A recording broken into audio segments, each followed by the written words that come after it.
It's Wednesday morning. Good morning.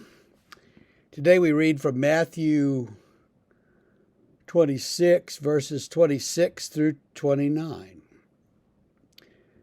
They're eating the Passover, and as they were eating, Jesus took bread, and after blessing it, broke it and gave it to his disciples and said, "Take and eat. This is my body." And he took a cup, and when he'd given thanks, he gave it to them, saying, "Drink of it, all of you. For this is my blood of the covenant, which is poured out for many for the forgiveness of sins. I tell you, I will not drink again of the fruit of this vine until that day when I drink it new with you in my Father's kingdom." So what we have to remember here is that Jesus is leading the Passover celebration. So they're all gathered around a table, and there's a ritual they go through, sort of like Thanksgiving dinner, but it's very stylized and it's very scripted. And the leader stands up and says something, and then the oldest child present says, "Who are we and where did we come from?" And then they read from Exodus about the Passover night and stuff. And there are all these prayers and readings and things. So somewhere in that ceremony, there's a place where the leader passes bread around. And so Jesus tears the bread, but he says, "This is my body, which is broken for you." And he passes it. And they don't know what he means, but they, okay, this is his body. There's several places where they pour another cup of wine and you drink it for this reason or that reason. And so at a certain point, he pours one of those cups and he says, "This cup is my blood, which is poured out for you for the forgiveness of sins." And they're still like, what's he talking about? Of course, after the fact, they get it. After he's died and the church begins to remember this meal and do this weekly, they get it. They understand what he was getting at.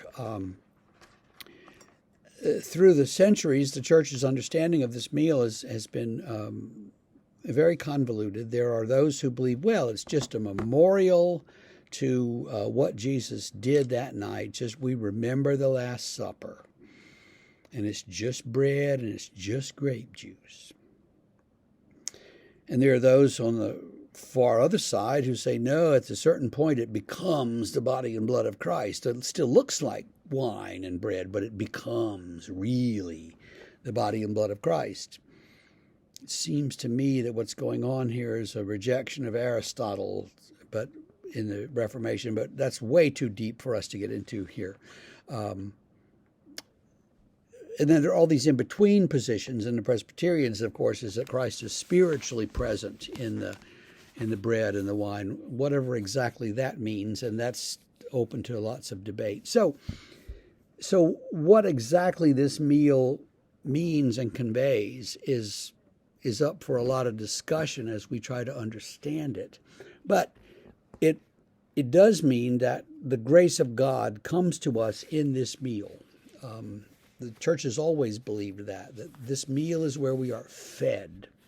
We're fed spiritually. We're fed with the grace of God so that we can go forth and be stronger people and be his people.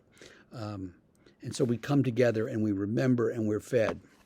Of course, in America, the pastor the ordained pastor was only on the frontier. He came around once a month or once every 6 weeks or something. And so you didn't have communion very often. And that's true of Reformed churches generally. John Calvin wanted to do it every week, but the consistory that ran Geneva said, no, we're going to do it once a month. And he could never get that more frequent schedule passed. Catholics do it every time they worship. Orthodox do it every time they worship. But most Protestants, it's once a month or so. And in our case, it's about 18 times a year when you add in the special occasions and stuff. But anytime we do it, it reminds us of Christ's death and resurrection and gives us a powerful connection to that. We can taste the bread and taste the wine and know that this is something that happened. It's not just a theory, but it really happened and it's really there for us and we're fed.